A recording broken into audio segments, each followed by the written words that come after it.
नमस्कार विद्यार्थियों, श्रीमती मोहरी देवी तापड़िया कन्या महाविद्यालय जसवंतगढ़ के यूट्यूब चैनल पर एक बार पुनः आपका हार्दिक स्वागत और अभिनंदन है।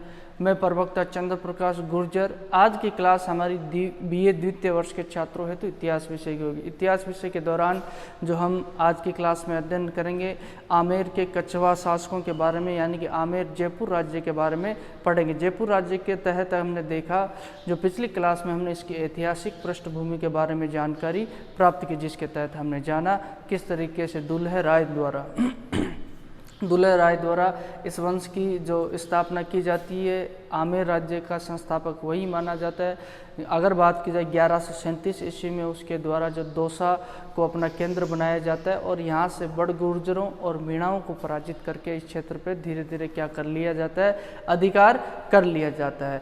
और उसी कड़ी के क्रम में अगर बात की जाए, उसी का वंशज जो कीलदेव होता है, कीलदेव के द्वारा मीणाओं को पराजित करके जो आमेर क्षेत्र पर अधिकार करते हुए उस आमेर को अपनी राजधानी बना लिया जाता है। और वहीं से ये जो शासक जो आमेर के कछवा शासक कहलाते हैं।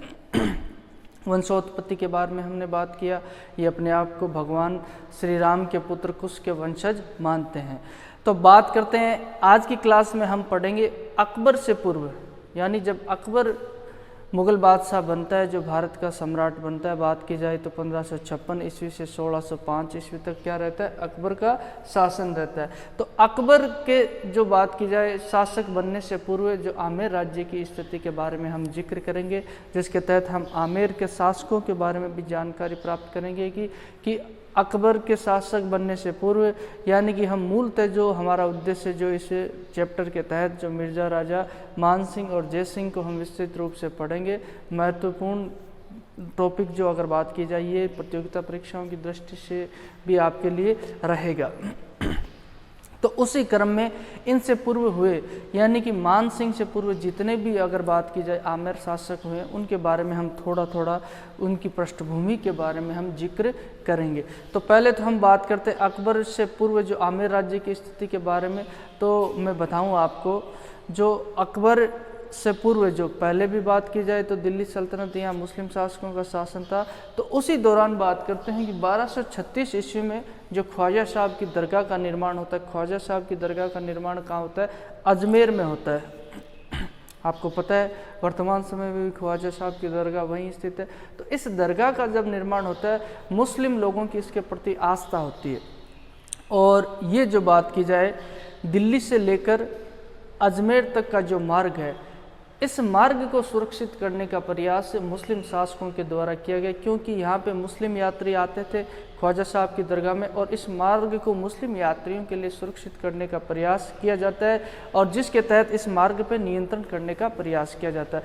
अब ये जो मार्ग इधर से आता है, तो वहीं पास में इनके जो आमेर राज्य रहता है, तो आमेर राज्य पे नियंत्रण का भी प्रयास इनके द्वारा किया जाता है।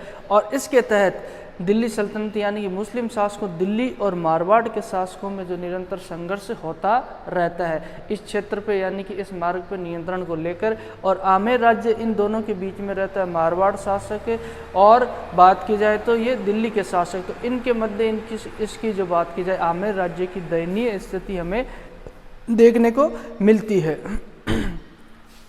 अब ये इस राज्य की स्थिति रहती है। जो उस दौरान बात की जाए, जब तक अकबर के द्वारा जो जयपुर, जोधपुर राज्यों पे जो अधिकार नहीं किया जाता है, उनको अपनी अधीनता स्वीकार नहीं की जाती है, तब तक ये आमेर की स्थिति इसी तरीके से बनी रहती है। और उसके पश्चात हम देखेंगे, जब जयपुर, जोधपुर व अन्य राजपूताना क्षेत्र पर अकबर की सर्वोच्चता स्थापित हो जाती है, उसके पश्चात इस संघर्ष की क्या होती है, समाप्ति होती है। तब जाकर ये संघर्ष रुकता है। कहाँ, जो दिल्ली शासकों और मारवाड़ शासकों के मध्य निरंतर चलता रहता है, जब अकबर के द्वारा अधिकतर राजपूताना राजस्थान पर अधिकार कर लिया जाता है, उसके पश्चात ये संघर्ष रुकता है। अब बात करते हैं आमेर के शासक। मूल रूप से हमें मान सिंह को पढ़ना है और सवाई जय सिंह। इनसे पूर्व शासकों के बारे में हम जिक्र करेंगे। ये चार जिन शासकों की हमें जानकारी मिलती है, शुरुआती तौर में जो शासक मिलते हैं उनके बारे में जो बात की जाए, निश्चित तिथिक्रम हमें पता नहीं मिलता है, और उनके कुछ एक शासकों के नामों का उल्लेख हमें मिलता है। जिस तरीके से मैंने बताया, दुल्हे राय ये इस आमेर राजवंश का क्या होता है, संस्थापक होता है। इसके द्वारा 1137 ईस्वी में ये ग्वालियर से आकर इसके द्वारा जो इस ढूंढाड़ क्षेत्र पर अधिकार कर लिया जाता है और मीणाओं से झोटवाड़ा वगैरह का ये क्षेत्र छीन लिया जाता है, बड़गुजरों और मीणाओं को पराजित किया जाता है।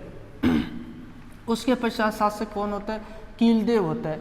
इसके द्वारा सबसे बड़ा कार्य क्या किया जाता है? आमेर को अपनी क्या बनाई जाती है? अधिकार कर कर आमेर को राजधानी बना लेता है। ये कौन बना लेता है? ये राजधानी इसके द्वारा बनाया जाता है। किसके द्वारा बना लिया? कीलदेव के। ये दुल्हे राय का वंशज था, ये हम नहीं कह सकते इसका पुत्र था, केवल इसके नाम का उल्लेख हमें मिलता है। इसके संबंध के बारे में हमें जानकारी नहीं मिलती है विस्तृत अगर बात की जाए। कीलदेव के पश्चात चंद्रसेन नामक शासक का हमें उल्लेख मिलता है और चंद्रसेन की मृत्यु के पश्चात ये पृथ्वीराज क्या बनता है? आमेर का शासक बनता है। आमेर का शासक। और इसके समय जो महत्वपूर्ण घटना घटित होती है जिसका हमने जिक्र किया था वो होता है कौन सा? खानवा का युद्ध। खानवा का युद्ध। और ये जो 1527 ईस्वी तक की इसका शासन काल रहता है, किसका? पृथ्वीराज का अगर बात की जाए शासन काल रहता है। ये जो मुगलों के विरुद्ध यानी जो बाबर और राणा सांगा के मध्य जो खानवा युद्ध होता है, उस युद्ध में जो राणा सांगा की तरफ से ये लड़ता है मुगलों के विरुद्ध। कुछ समय पश्चात युद्ध क्षेत्र में तो ये बच जाता है, लेकिन कुछ समय पश्चात इसकी मृत्यु हो जाती है। अब इसकी मृत्यु होने के पश्चात अगला शासक जो कौन बनता है? बात की जाए तो इसकी मृत्यु से पूर्व जो यहाँ मृत्यु होने के पश्चात हमें जो आमेर राज्य में उत्तराधिकारी संघर्ष देखने को मिलता है। पृथ्वीराज की एक जो विशेष प्रिय रानी होती थी बालाबाई नाम की। कौन रानी थी? बालाबाई नाम की रानी थी। ये बीकानेर के जो राव लूणकरण की पुत्री थी। इसके कहने पर इसके द्वारा जो अपने एक ज्येष्ठ पुत्र को छोड़कर अन्य पुत्र पूर्णमल को अपना उत्तराधिकारी घोषित कर दिया जाता है। अब जब पूर्णमल को उत्तराधिकारी घोषित कर दिया जाता है तो इसका बड़ा पुत्र जो ज्येष्ठ पुत्र होता है भीमदेव क्रोधित हो जाता है और इसी दौरान पूर्णमल और भीमदेव में जो उत्तराधिकारी संघर्ष होता है, युद्ध होता है और भीमदेव के द्वारा जो पूर्णमल से क्या कर लिया जाता है? पूर्णमल को पराजित करके सिंहासन प्राप्त कर लिया जाता है। अब ये पृथ्वीराज के पश्चात पहले कुछ समय के लिए पूर्णमल शासक होता है, उसके पश्चात ये भीमदेव शासक बनता है। अब भीमदेव के जो भाई होते हैं जिनके नाम का हमें उल्लेख मिलता है, एक तो भीमदेव का जो भारमल होता है, बात की जाए भारमल के समय से हम देखेंगे जो अकबर के संबंध, जो आमेर राजघराने के संबंध किससे स्थापित हो जाएंगे? मुगलों से संबंध स्थापित हो जाएंगे अकबर से। और एक भाई इसका भीमदेव का जो भाई कौन होता है? सांगा होता है। अब ये दोनों भाई होते हैं इसके। अब भीमदेव की मृत्यु, भीमदेव के द्वारा 1533 से 36 ईस्वी तक शासन किया जाता है। भीमदेव की मृत्यु के पश्चात जो अगला शासक कौन बनता है? रत्न सिंह बनता है। ये रत्न सिंह भीमदेव का पुत्र है। ये व्यभिचारी होता है और ये जो बात की जाए काफ़ी ही जो आलसी प्रवृत्ति का व्यक्ति और इसके द्वारा जो भोग विलास में अपना समय व्यतीत किया जाता है, सुरा और सुंदरी में ये डूबा रहता है, जिससे आमेर राज्य की स्थिति गड़बड़ा जाती है। और उसी दौरान जो आमेर इसके चाचा लगते हैं और भीमदेव के भाई जो सांगा है, सांगा के द्वारा जो मोमनाबाद क्षेत्र है, कौन सा क्षेत्र है? मोमनाबाद, जो ये अपने सांगानेर का क्षेत्र न, पहले इसे क्या कहा जाता था? इसको क्या कहा जाता था? मौजमाबाद क्षेत्र कहा जाता। इस मौजमाबाद पे जो अधिकार कर लिया जाता है किसके द्वारा? इसके चाचा सांगा के द्वारा। रत्न सिंह के चाचा कौन है? सांगा के द्वारा। और इस क्षेत्र को अपने नाम से सांगानेर नाम दिया जाता है और अपने नाम से सांगानेर की स्थापना इसके द्वारा कर दी जाती है। और उसी दौरान इसकी जो भोग विलास की प्रवृत्ति जो संघर्ष जारी रखा जाता है भारमल के द्वारा। भारमल भी इसका क्या लग रहा है? जो चाचा लग रहा है। और भारमल के द्वारा इसके भाई आस्करण को इसके विरुद्ध भड़काया जाता है और आस्करण से ही इसको रत्न सिंह को विष देकर इसकी हत्या करवा दी जाती। किसके द्वारा? जो भारमल के द्वारा। यहाँ भारमल की भूमिका हमें देखने को मिलती है। भारमल जो अपने दूसरे भतीजे जो आस्करण को इसके विरुद्ध जो उकसा करे और इसके द्वारा जो इसको विष दिलाकर रत्न सिंह की हत्या करवा दी जाती है। अब रत्न सिंह का भाई सिंहासन पर बैठेगा। अगला शासक कौन बनेगा? आस्करण। अब आस्करण जब जो ही शासक बनता है तो आस्करण के शासक बनने के पश्चात जो भारमल के द्वारा जो आमेर के जो कछवा सामंत है उनको अधिकतर को अपने पक्ष में कर लिया जाता है, और अधिकतर को अपने पक्ष में करने के पश्चात इस आस्करण को सिंहासन से हटाकर भारमल खुद जो जयपुर का शासक बन जाता है। और यहीं से जो बात की जाए भारमल के शासक बनने के पश्चात जो कछवा और जो कछवा राजपूत है, जो आमेर राजघराने और मुगलों में संबंध स्थापित होते हैं। हम देखेंगे भारमल के एक लड़का भगवंत दास होता है और एक पुत्री हरकाबाई का विवाह भारमल के द्वारा जो अकबर के साथ सांबर के पास कर दिया जाता है। जब अकबर अजमेर यात्रा पे आता है तो उसी दौरान यहाँ से मुगल और जो कछवा संबंध स्थापित हो जाते हैं, मुगल और आमेर राजघराने के संबंध स्थापित हो जाते हैं।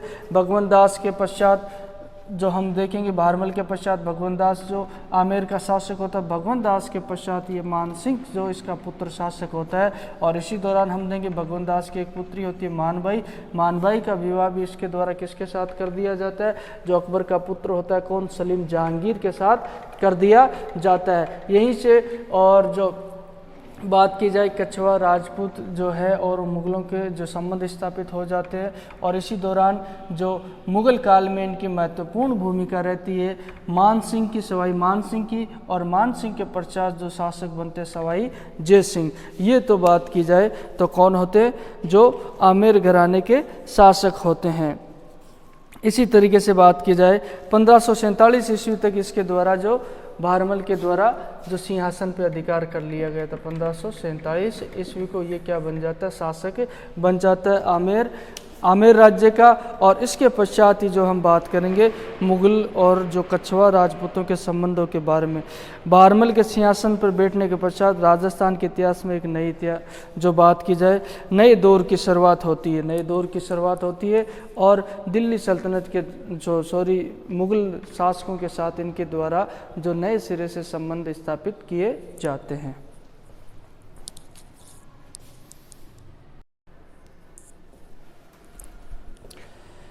तो विद्यार्थियों, आज की क्लास में हमने अकबर से पूर्व आमेर राज्य की स्थिति के बारे में जिक्र किया और अकबर से पूर्व होने वाले आमेर के शासकों के बारे में जिक्र किया, जिनके नामों का हमें उल्लेख मिलता है।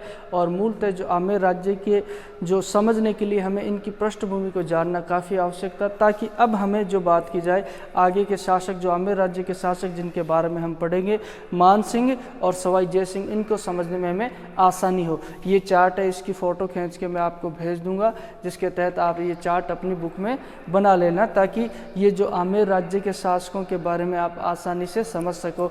तो अकबर से पूर्व जो आमेर राज्य की स्थिति का जिक्र किया, यहाँ पे जो शासकों की स्थिति के बारे में हमने देखा, जो ख्वाजा साहब की दरगाह स्थापित हो जाती है 1236 ईस्वी में, तो यहाँ मुस्लिम शासकों के द्वारा जो दिल्ली से लेकर अजमेर तक के मार्ग को सुरक्षित करने का प्रयास किया जाता है मुस्लिम धर्मावलंबी यात्रियों के लिए। तो उसी दौरान आमेर राज्य उस मार्ग के नज़दीक ही रहता है। तो इसको लेकर जो मारवाड़ और दिल्ली शासकों में निरंतर मुस्लिम शासकों में संघर्ष होता रहता है, जब तक अकबर के द्वारा जयपुर और जोधपुर राज्य पे अपनी सर्वोच्चता स्थापित नहीं की जाती, तब तक ये संघर्ष चलता रहता है। और उसके पश्चात हम देखेंगे कि सबसे पहले भारमल के द्वारा जो अकबर की अधीनता स्वीकार कर दी जाती है, और इसी के साथ इनके जो मुगलों के साथ संबंध का नया दौर शुरू होता है, जिसका जिक्र करेंगे हम अगली क्लास में। तो बोलिए, यहाँ तक आपको कोई चीज़ समझ में नहीं आई हो, किसी तरह की समस्या हो, शंका हो, तो आप निसंकोच पूछ सकते हो और अपनी बात मुझ तक